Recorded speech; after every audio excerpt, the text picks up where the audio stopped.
Hello and welcome to Gardening Australia. For many of us, it's the start of autumn. For others, the wet season keeps on keeping on. Wherever you are, we're keeping the gardening good times rolling. Here's what we've got in store for you this week. Tammy's heading up to see what goodness is growing on a newly established balcony garden.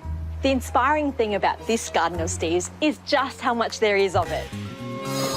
They say that love is the universal language understood by all. But I've found a place where the love of gardening is the universal language. And it's brought many cultures of the world together. Cheers. Yamas. This has to be one of the very best times of year in the garden. It's so abundant, but it's also the perfect time to get some work done for your future awards. And when we think of autumn, the temptation is to imagine the reds and golds of maples and other Northern Hemisphere trees. But I'm going to show you some native plants that have plenty of autumnal colour.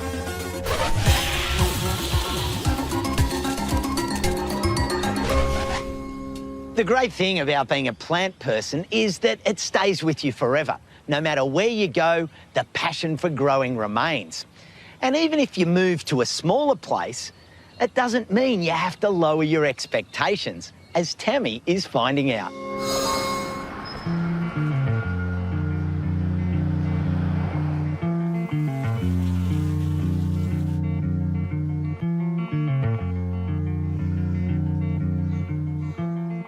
There's something thrilling about moving house and building a brand new garden. But what about rebuilding a brilliant established garden in a brand new space? I've known Steve Falcioni for years. He's a horticulturist who writes about gardens. Steve, this is looking super lush. Hey, thanks, Tammy. It's not too bad. Not too bad. So you've got a few veggies and flowers in here? Exactly, yeah, but mostly veggies. Just the odd flower here or there because I can't help myself. But at home, definitely a lot more flowers and less veggies. Oh, I think we should go see that. Absolutely. Let's do it.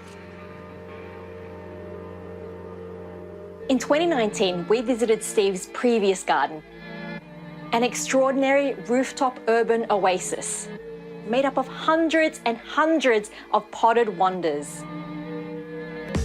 Since then, Steve has had to move his rooftop garden to a much smaller space.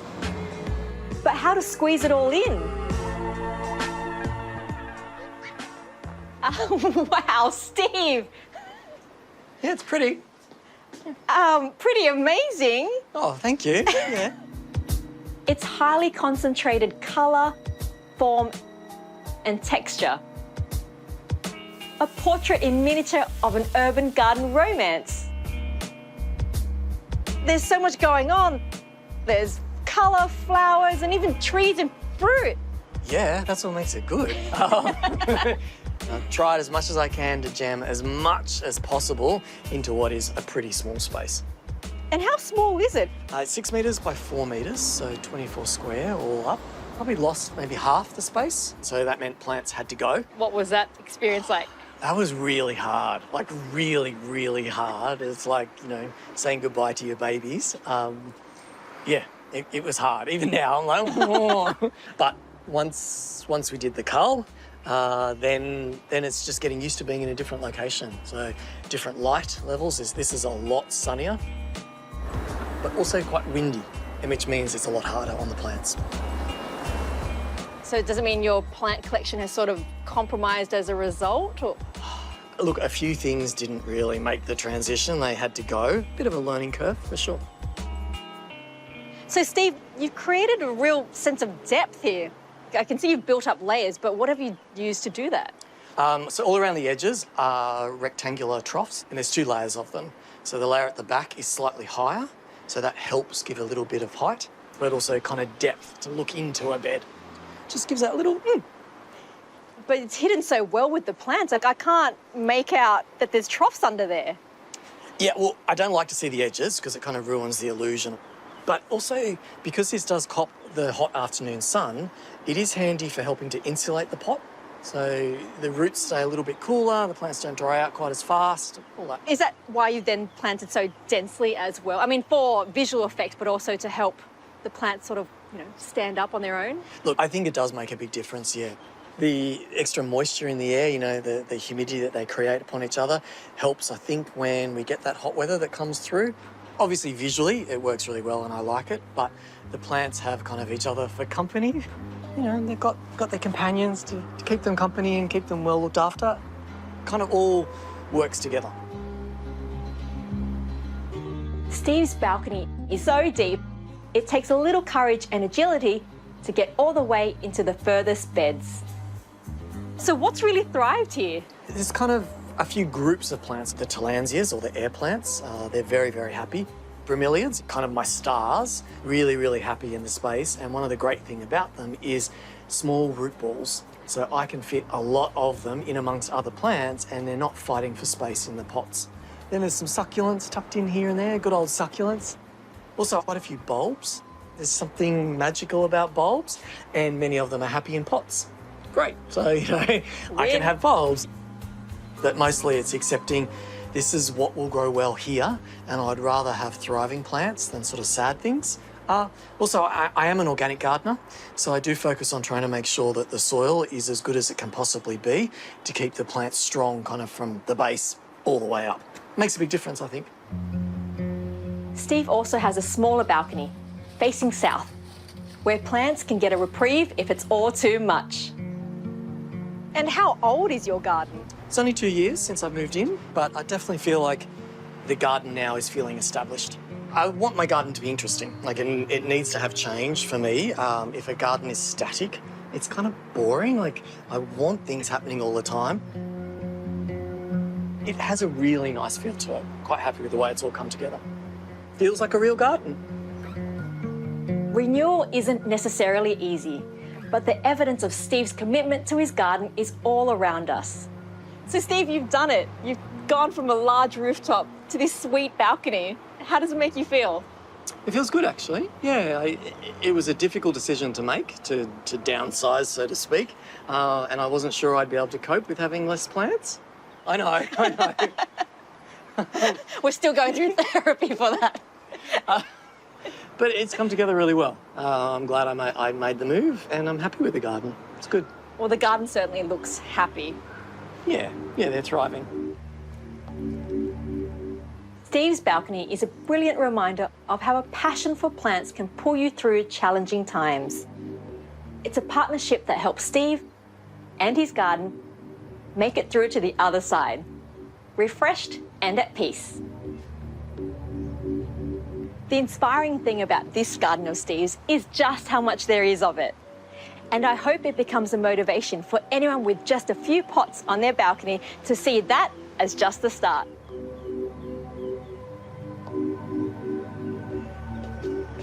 Here you go. Thank you. Thank you. Thanks for coming to see my garden. What a lovely view. Yes, it's beautiful, isn't it?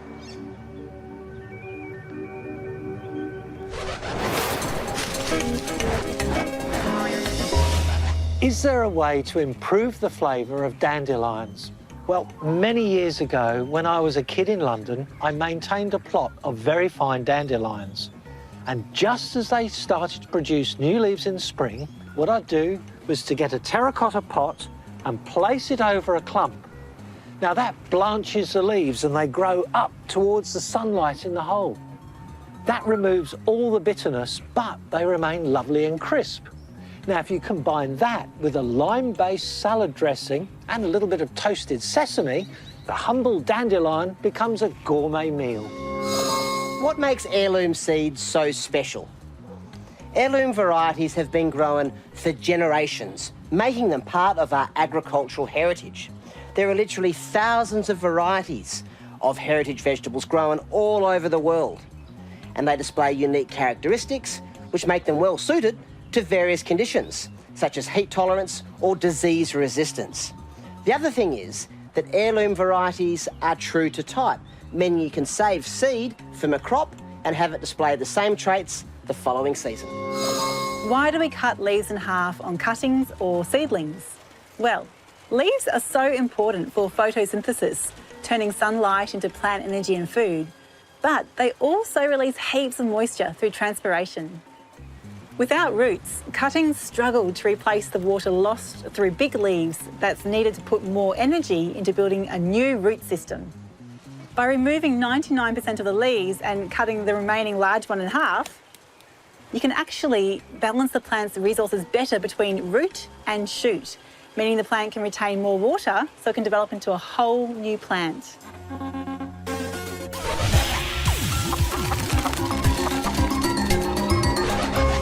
Poets Corner in Sydney's Redfern is a cosmopolitan place. It's a real melting pot of people from all over the world who've come together to share a love of gardening. Paula Lee is originally from Vietnam, and these community gardens have been a big part of her life for over 10 years. Hello, Paula. Hey, morning, Costa. How Great are to you? meet you. I've bought you a little gift of Greek biscuits. Oh, very nice. Thank you. Wow, look at the garden. There's so much going on. How many plots are there? 16. 16. And they're so full. Please come in. Thank you.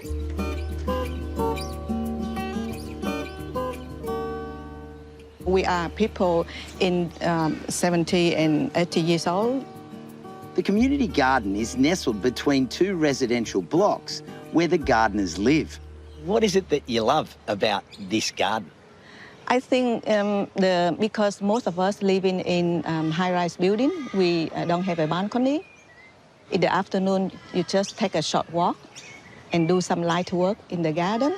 I get to know people in my neighborhood more. And what are the people in the neighbourhood all about? They are from different backgrounds.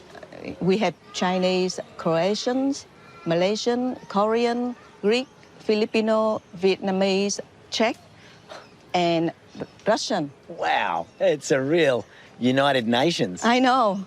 I think people have a different idea about how to take care of their own plot. Some people want to grow veggies only. Some people prefer flower. So this is your plot, Paula? Yes. Who's been helping you learn about gardening? I must say that the people from Botanic Garden, from the Community Greening Project, we've learned a lot, how to grow the plants from seeds and from seedlings, and how to prepare the soil, and when is the time to buy some fertilizer and add it to the garden, and how to look after the plants as well. Flowers or plants have special meaning to me. For example, this one called curly Sue. Yeah, yes. Curly Sue. Given to me by my friends. Oh, nice. And this one, the Chinese lantern, given to me by my neighbor. And this some chili. And look at this one. This is the Vietnamese mint. Vietnamese mint, yes. Yeah, we use it to garnish our food. What do you love about having a plot like this? It's, I think, having a garden similar to having a pet, but maybe it's less time consuming. That's a good point.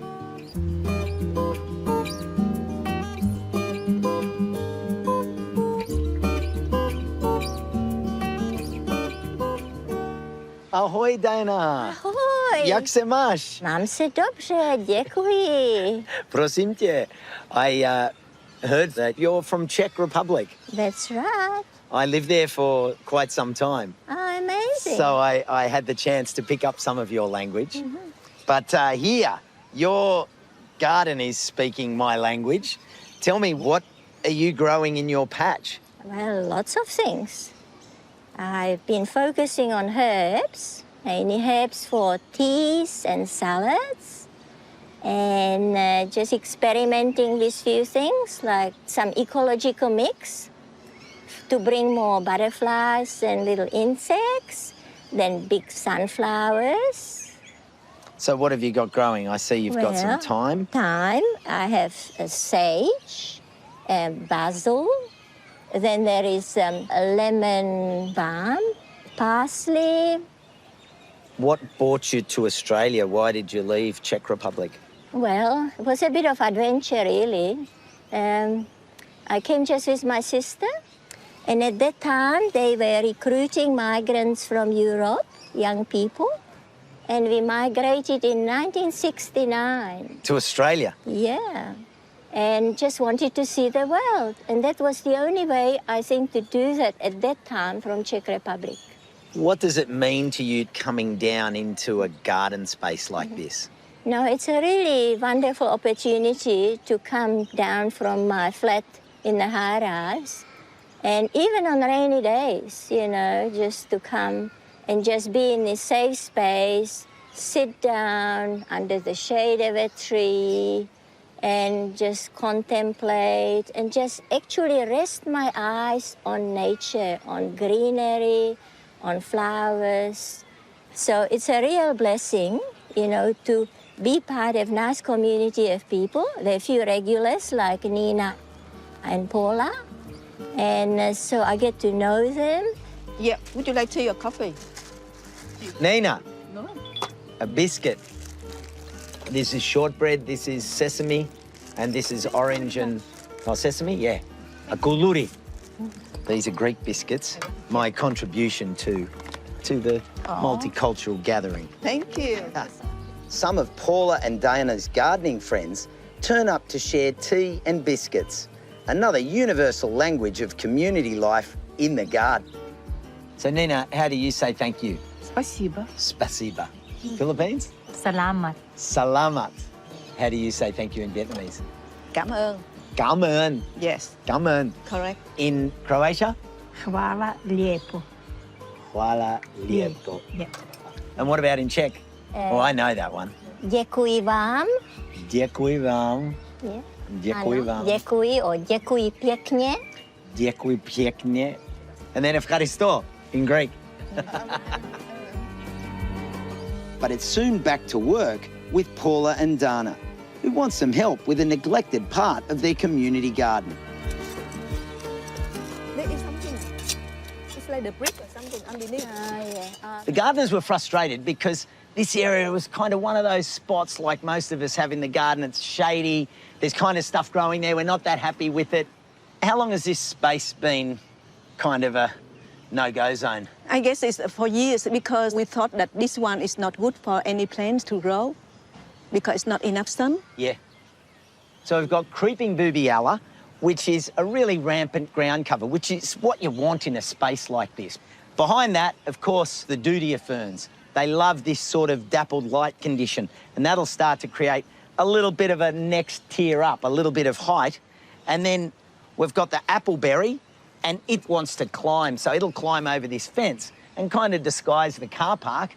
And then the last one we've got over the back is alpinia, a native ginger.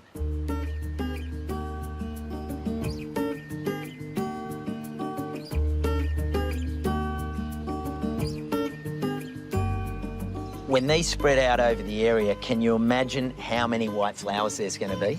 Well, yeah, that'll be great. That's what we really need here. That's that. Few flowers, yeah. Because that's going to bring the insects, Yeah, wow. and, you know, and that will help with the pollination of all the food plants as well, which is really good. That's perfect. So we need to accommodate them.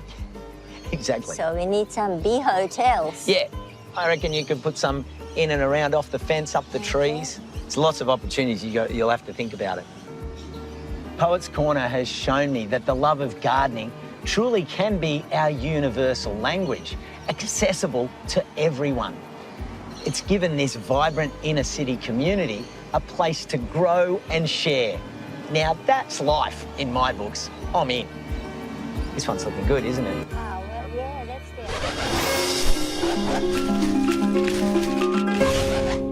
It's been a great year for the pumpkins, but boy, do they take some water. Yet just over here, I've got a plant that's in a baking full sunspot, ordinary soil, and it's had absolutely no water. It's Zorschneria californica. It comes from California. It loves this dry baking heat. You can see it's got grey furry foliage, and it's been an absolute delight for many, many months over summer and autumn. The other thing that loves it is the little honey-eating birds. So a great addition to a hot, dry, sunny garden.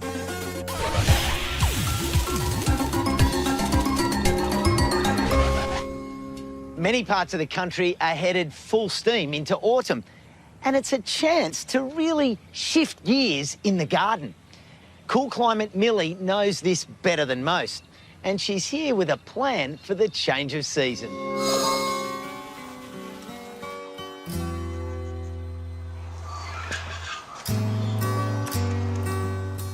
This truly has to be one of the most gorgeous moments in any garden. I reckon lots of you would agree with me. You've got beautiful, still warm days, warm soil, and a hint of the cooler weather to come, which means it is the perfect time to get so many things done.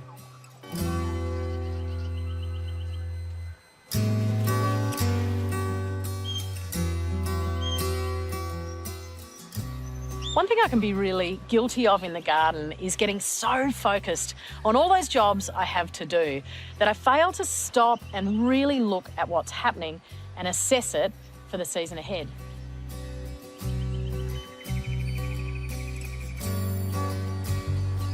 These dahlias are a great example of that. Last year, I grew them all from random seedlings. I didn't know what colour they were going to be, and then when they went dormant in winter, I lifted them, I stored them diligently, but I didn't keep track of what they were. So when I put them back in the garden last spring, I couldn't really work out where what colour should go, or even some of the smaller varieties to put them in the right position in the bed. So this year I want to mark them before they go dormant. Now you can see here there's two quite distinctly different yellows on this one plant. Now I'm not sure if it's one plant throwing different colours or a couple of different tubers that have ended up being planted together, but I'm going to mark them with some Christmas ribbon, and so when they die back and go dormant, I'll be able to keep track, inspect, and next year I can be even more diligent with my displays.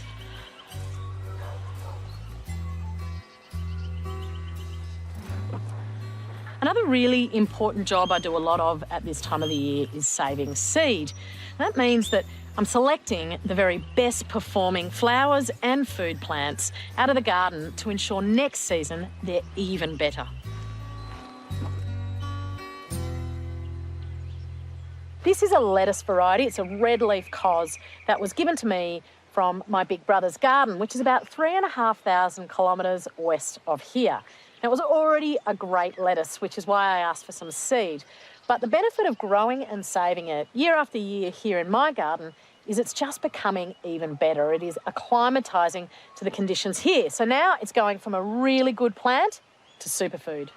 And lettuce is truly one of the simplest things you can save yourself at home. It is a lovely little daisy. You can see the flower there. And then once these fluffy little seed heads start to form, you can cut it. You can just cut entire bunches off like that and then put them in a saucer or a basket to dry. And over the next week or two, you'll find a lot of that seed will actually release, and you can clean it and store it for sowing next year.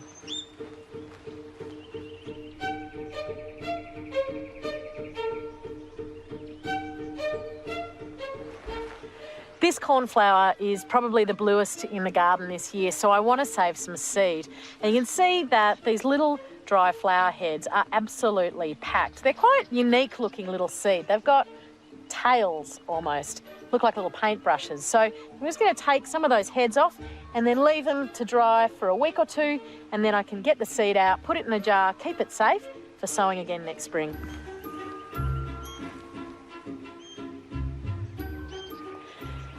You might remember when I set these carrots up to save some seed. It was a great variety and it held in the ground fantastically through winter. So you can see that it's got some nice bunches of seed which are essentially dry. So I reckon there's enough for me to save here. The technique is pretty simple.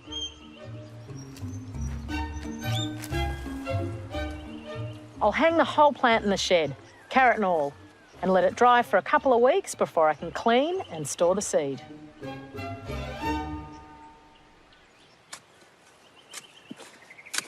In a regular sized garden, it's hard to ever let any space go to waste, and particularly as we dive into those cooler months. Once it's cold here, growth stops. You can't establish new food. So I've already got most of this bed planted with brassicas, and where that carrot was sitting, that's valuable real estate. So straight away, I'm going to follow up with another crop. To prepare the bed, I just fork it over, layer on some compost, and then fork again before soaking it really well. I always check my brassica seedlings for caterpillar eggs before I plant them. At this time of the year, I just use a really thin layer of mulch and then water again before the net goes on to protect them.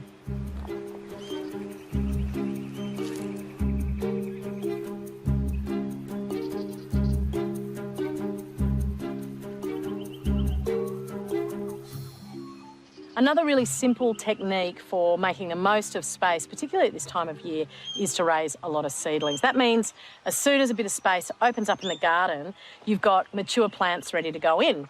Now, I do it with the obvious things, but I also do it with some unusual crops, things like root crops, turnips and beetroot. It's an untraditional method. It's not normal that you would do that, but it works really well. So what I do is sow the seed, and as they germinate, I thin to about 3 plants per cell. When there's a spot in the garden, that whole clump of 3 plants can go in the ground and you get even more bang for your buck.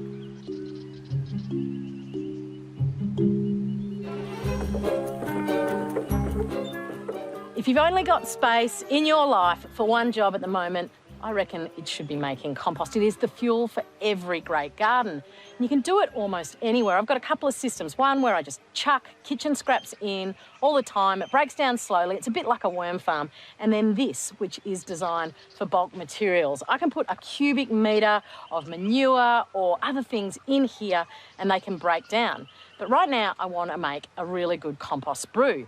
And there's a couple of rules for doing that, no matter what your system. One is diversity. You want lots of different materials. You want leafy green things like this garden waste. You want brown things like leaves, and you can even add animal manures. That's when my chickens poo, that's going to go in too. It adds a lot of nitrogen. The other thing you need to do is you need to chop things up small. It gives all of those organisms a chance to actually break that material down. It's like, you know, chewing them first for them. And I've done that with secateurs, I've bashed things with hammers, I've chopped things with knives. But recently I've decided that I want to upscale my compost game. You can hire petrol mulchers, but I really wanted an electric one. And after a long search, I found this one second-hand.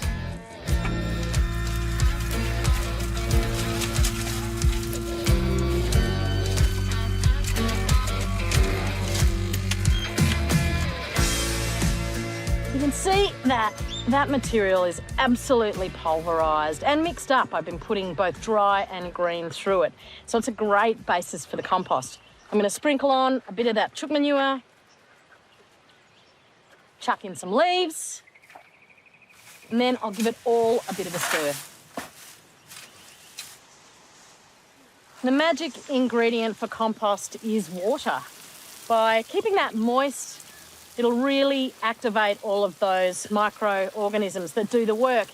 And that thermometer, within a couple of days, will be up at 60 degrees, which is what I want.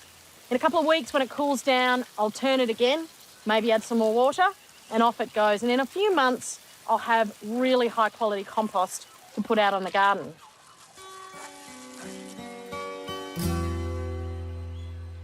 Any time in the garden really is so amazing, but this time of the year is so deeply satisfying. So make sure this weekend you take a moment to look at how far you've come, taste a little of this delicious season, and of course, get some work done.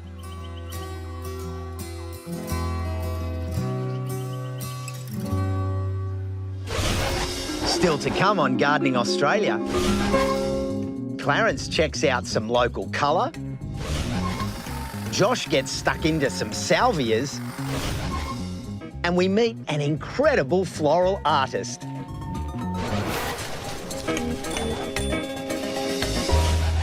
Many things can damage plants. The heat, the cold, animals, even us gardeners. You need to work out what has caused that, because prevention is better than anything. This Vietnamese hot mint did get burnt over summer. You can see those brown leaves, crinkly, and if I had cut that back at that stage, it would have shot again, because pruning does encourage new growth, and that new growth then easily could have got sunburnt again. The best thing is to leave it until the change of season, cut it right back. You can see nice new shoots right down the bottom, and that's what you need to encourage, just to get rid of this sort of sunburnty look. Give it a little bit of liquid fertiliser, don't overfeed it, just be gentle, and you'll find that that plant will come back no problem at all.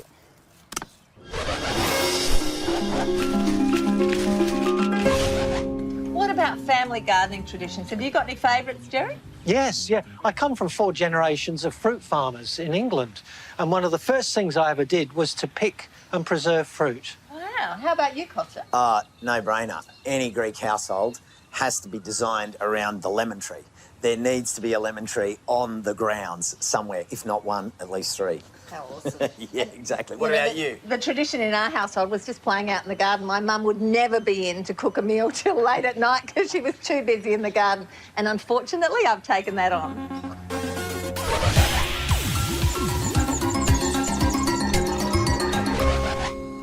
I wonder how many of you would think of Aussie natives if I asked you to picture autumn colour in your garden. Not convinced? Well, Clarence is here to change your mind. Autumn is a welcome relief from the harsh conditions of summer, and it's also a time of incredible colour.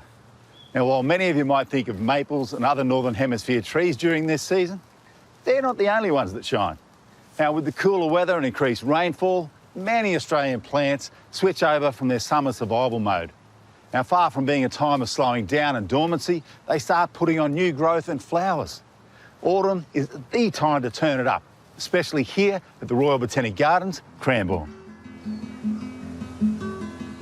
You really can't go past the iconic grevilleas and banksias, with many of them putting on their best show over autumn. Now, with literally hundreds of cultivars available, you're bound to find one suitable for your home garden. Now, this Banksia yellow wing, which is a cultivar of Banksia spinulosa, is particularly stunning. The fine foliage is completely laden with these tight, upright, beautifully coloured candle-like flower spikes, which are a favourite for a range of honey-eating birds and parrots who love their seed.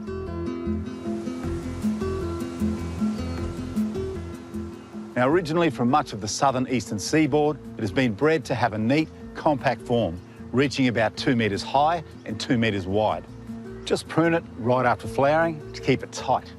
Now, it's also reasonably fast growing and should do well everywhere from cool to subtropical climates in full sun or part shade. The other autumn flowering favourite is this gorgeous grevillea, bush lemons. Now, it's one of the few truly yellow grevillea cultivars out there, and these bright yellow flower spikes held against the grey-green foliage really help it stand out. It's also fast growing and will reach about 3 metres tall and 3 metres wide. Once it's finished flowering, you can give it a light prune. And feeding it some native fertiliser in spring will certainly keep it rocketing along. Several Australian rainforest trees produce attractive autumn berries. And this Arentacarpa rhombifolia, also known as the diamond-leaved protosporum because of its distinctive diamond-shaped leaves, has heavily perfumed small white flowers in summer, but they are followed by the main event in autumn, these colourful orange berries that are held on the tree in clumps for several months. Because this species hails from southern Queensland and northern New South Wales, it suits temperate, subtropical and tropical climates, where it forms an attractive medium-sized tree which isn't too large for suburban gardens. Now, one other thing. Although it looks like it, this is not the weedy Protosporum undulatum.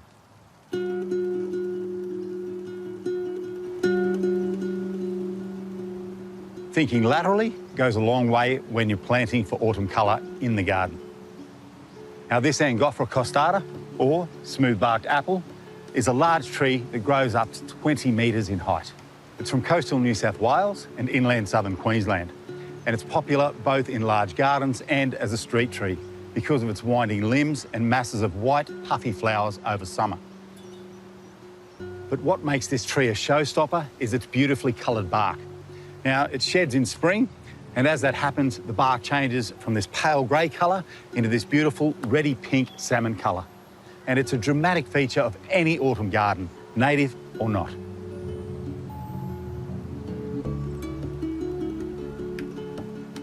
On a smaller scale, but still making an impact, are the xerochrysum, otherwise known as paper daisies. Now, these are a beautiful plant for flower displays and can make a real statement. It flowers for most of the year in a profusion of colours, from pure white, yellow shades, pinks, oranges and reds. The first and strongest flush of blooms are in spring, but they hold onto their flowers well into autumn. They're quick growing and, depending on the climate and the cultivar, can be an annual, a biannual or a short-lived perennial. Now, when planting, they do like a well-drained soil, but they also like it in a pot. Now, they're partial to a little bit of tip pruning, but please don't overdo it.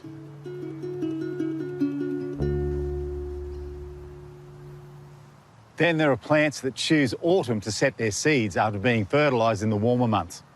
Now, some of these seeds are just as big, showy and intricate as many flowers. When planted en masse, they can make for a glowing field of colour. Femata triandra, or kangaroo grass, is a great example. And this highly adaptable grass grows all over Australia, from full sun to part shade, from sandy to clay soils, and once it's established, needs very little water. It goes through various colours, starting off as green, and as the weather cools, this ornamental native grass will start to put on bronze foliage and produce large seed heads at the top of the plant. Because of its large distribution, growing conditions for Femata can be quite variable, so it's best to source seeds or nursery stock native to your local area. Now, as a plant, it doesn't need a lot of maintenance. Dead leaves can be raked out and old seed heads removed from the base. Now, if you want to keep it looking neat and fresh, the clumps can be cut back in early spring to encourage new green growth. So don't be fooled into thinking that seasonal displays are the sole territory of Northern Hemisphere plants. There's a stack of Australian autumnal colour to take advantage of and to keep the interest burning in your garden, even as the temperatures drop.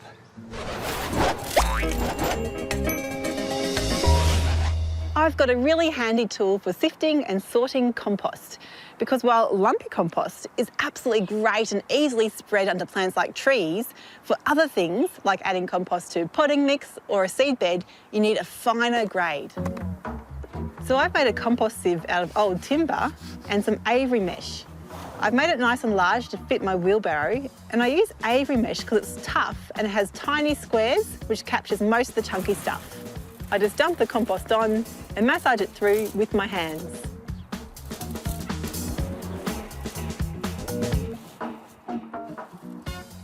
And all this chunky stuff is just going to head straight back to the compost bin where it'll keep breaking down.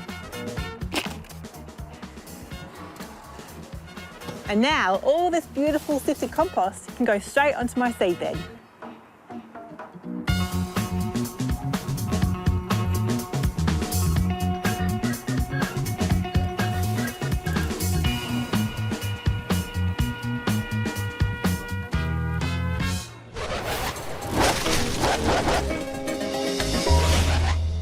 Salvias tick a lot of boxes.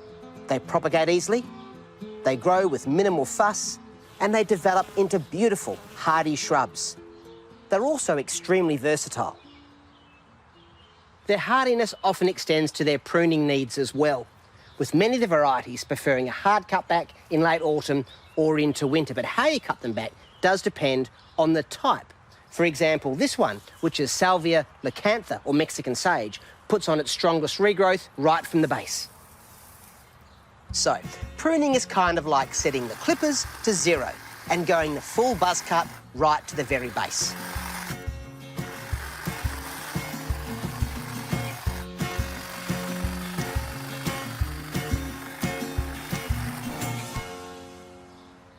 I know it looks drastic, but don't panic. I promise it will come back. I pruned this Salvia lacantha the same way just 2 weeks ago, and have a look at how quickly it's coming back. Salvia microphylla is a slightly different proposition. This one prefers a more restrained cut, evenly across the top, back and sides, and that's because it produces the strongest shoots off its woody stems.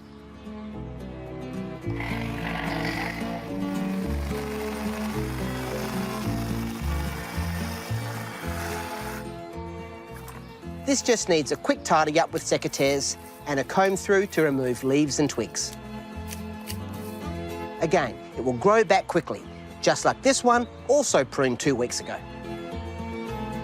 Well, that's the job done. And I know it's left a bit of a gap, but as you've seen, they'll soon recover.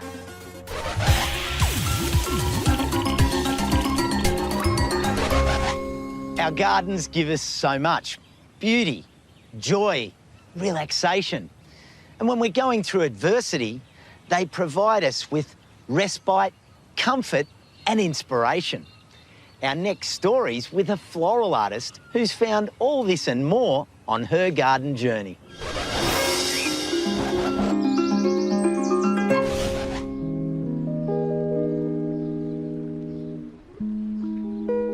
Gardens have always been like a huge part of my life. It's what I feel like I've just been drawn to. Like, I don't necessarily think there's like some like thing that I can put my finger on, but it's just where I feel most myself. It gets me out of my head. It gets me out of like the stresses of life.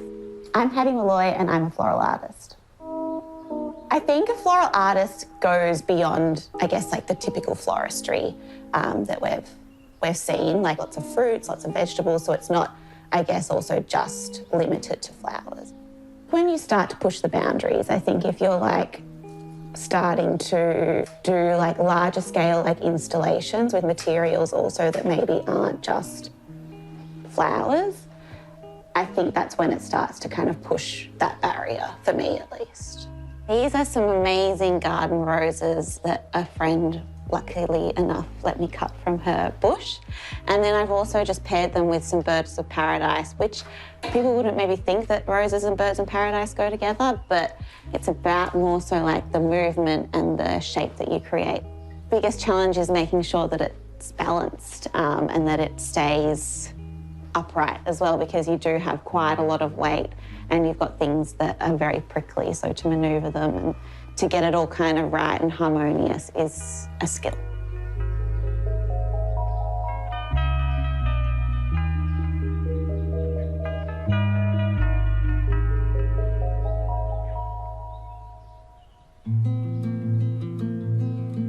I was born in Blackrock and I grew up around that area, and then we moved down the Mornington Peninsula when I was quite young. When I would go to these like cliff top walks down in Portsea, and when it was freesia season, and all I would do was pick bouquets upon bouquets upon bouquets of posies of freesias.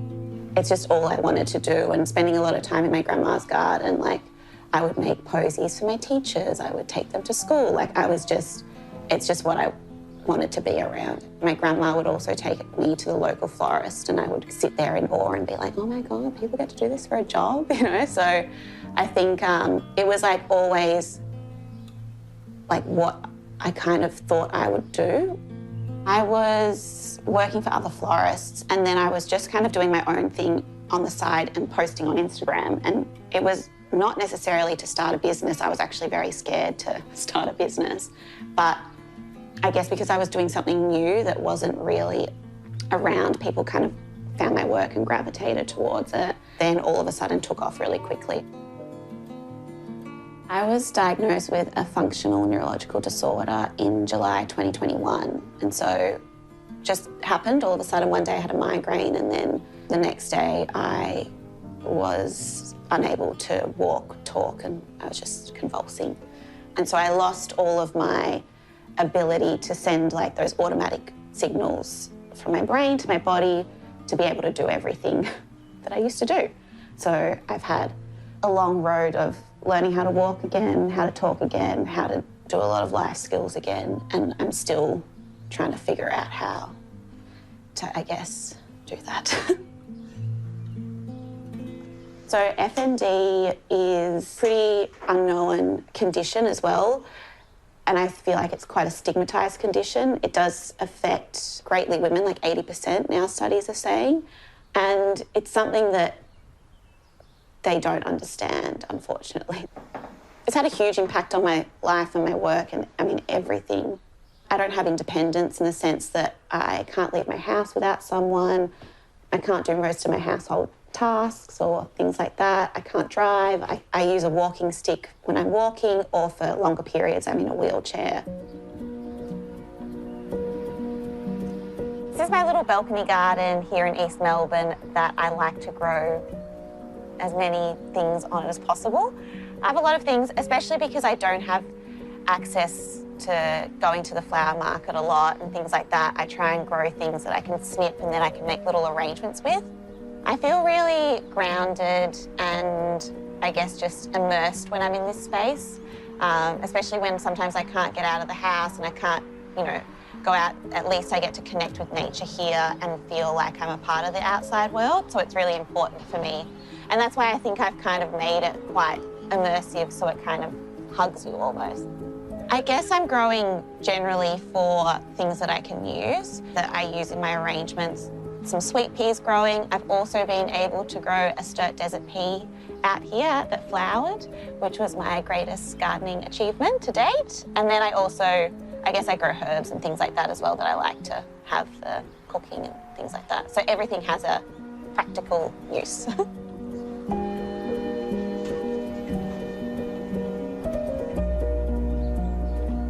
It always kind of amazes me what I can come up with out of that space. And usually it is kind of like some quite common things like pansies, violets, nasturtium. So they're all really easy to grow. Some of these delicate flowers, like you can't buy at the flower market because they are so small and dainty. When I start off an arrangement, I usually try and think about kind of the movement of it. So I guess like its highest point and then I call them just like the darty bits. And I guess where also like the negative space is gonna kind of lie, and then a focal point, which is always important. And just always a bit of interest. I feel like with colour, I just tend to make whatever works and somehow it comes together.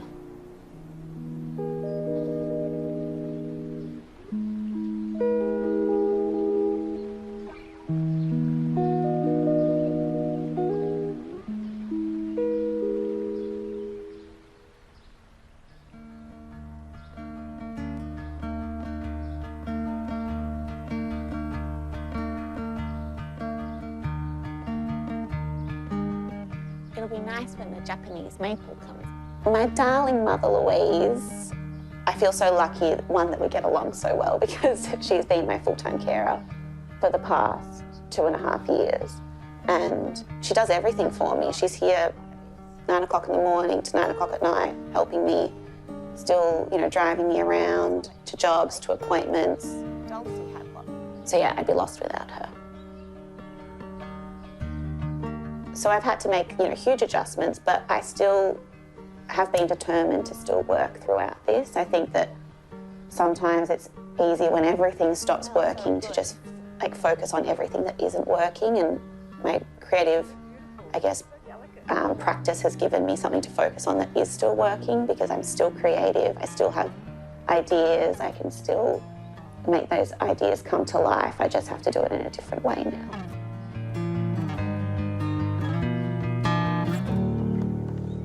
This is my home studio that I photograph a lot of my work in, and it's just kind of my play space as well. I take photos of my arrangements and, you know, they end up, I guess, on social media, but then I also, you know, make a calendar at the end of each year out of it and sell prints on my website also. I think that a lot of the beauty comes from using like interesting and things that you wouldn't, I guess, normally pair with flowers. So I love corn. Like, it's just so incredible, the colours and the texture and everything. And then with the humble radish, and then with lily of the valley, which is one of the most gorgeous flowers and scents that you can get. If I actually think that it's maybe not going to go together, I think I'm onto the right thing, if that makes sense, because I think pairing things with what you don't maybe traditionally think of going together, and all you can do is have a play and see if it works. Like, I started out this and I even was like, oh, maybe this isn't going to work. But then as you go along, you start to see, I guess, how things can intertwine together.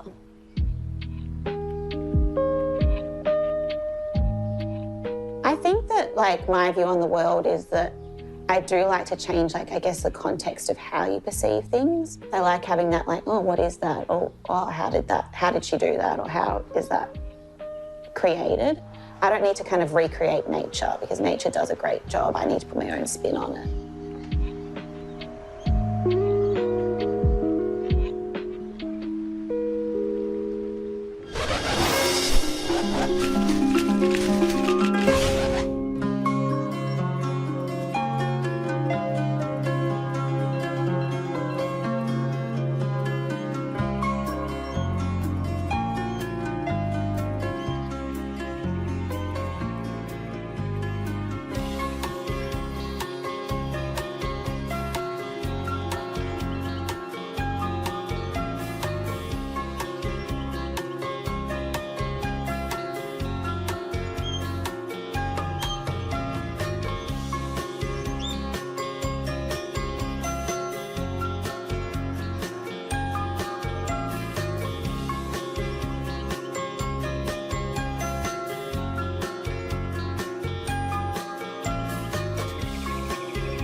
already know what time it is. We're putting your inspiration into action. Here's your jobs for the weekend.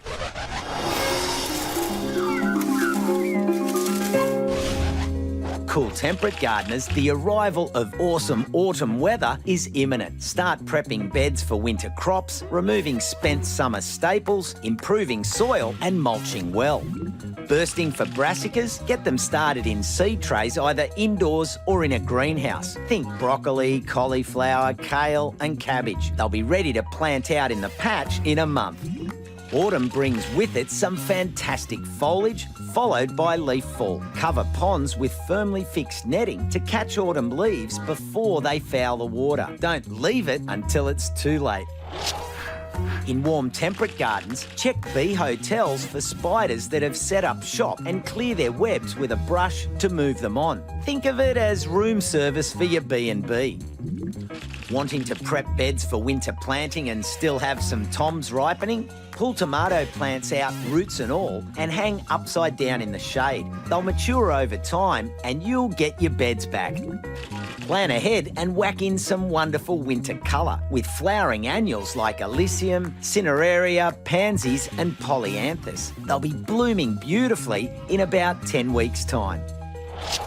Subtropical gardeners, take your salad from garden to gourmet and sow some corn salad. A lovely lettuce substitute, this quick-growing green has a mild, nutty flavour.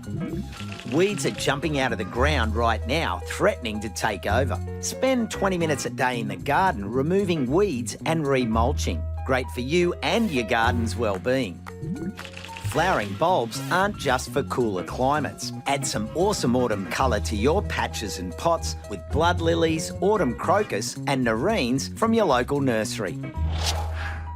In the tropics, hold off on pruning until next month, as humid weather can make pruning cuts more prone to fungal infection.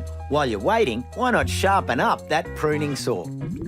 Full of flavour and not frightened of humidity, Suyo Long is a cracking cucumber variety. The skin is deeply ridged and dark green, the vine vigorous and the fruit sweet and mild. With the possibility of wild weather continuing for the next month or two, make sure things like pots, planters, outdoor furniture and garden tools are secured safely when not in use. Arid gardeners, it's the perfect time to care for your container garden. Get into repotting and fertilising, pruning and pampering, mulching and making totems for your potted pretties. Want a citrus with a difference? How about a yuzu? The fruit looks like a lemon, but the flavour is a spicy blend of grapefruit and mandarin, highly prized in Japanese cuisine. If you've been irrigating with grey water over summer, time to give your lawn